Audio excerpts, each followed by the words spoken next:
সবচেয়ে বোকা স্বামী স্ত্রী তারা যারা দুইটি কথা তার পরিবারের মানুষকে বলে। আপনারা বলতে পারেন এটা কোনো কথা হলো?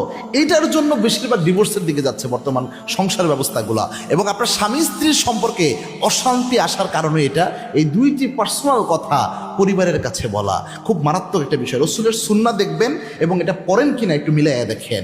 প্রথম যে বিষয়টা সেটা হচ্ছে স্বামী স্ত্রীর জীবনে ছোট ছোট অনেক সময় খুনসুটি হয়, যে কোনো মনোমালিন্য হয়। এটা আপনি মন চাইলেও আর আপনি আপনার বাবারে বলে দিলেন, আপনার একজন হাজব্যান্ড যিনি তার ওয়াইফের সাথে যদি তার সামান্য মনোমালিন্য হয়, এরপরে যায় না বিচার বসালেন আপনি পরিবারের সামনে, স্ত্রীকে আপনি অন্য মানুষের সামনে পরিবারের সামনে বিচারের কাঠগড়ায় দাঁড় করালেন।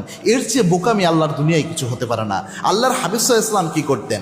আল্লাহর হাবিব সাল্লাল্লাহু আলাইহি ওয়াসাল্লামের স্ত্রীর কোনো আচরণ যদি রসুলের ভালো না লাগতো, আল্লাহর হাবিব সাল্লাল্লাহু আলাইহি ওয়াসাল্লাম গোপনে তার স্ত্রীকে ডেকে নিতেন, প্রথমেই দোষটা ধরাইয়া দিতেন না। আল্লাহর হাবিব সাল্লাল্লাহু আলাইহি ওয়াসাল্লাম প্রথমে একটা তার প্রশংসা করতেন, বলতেন, বিবি তোমার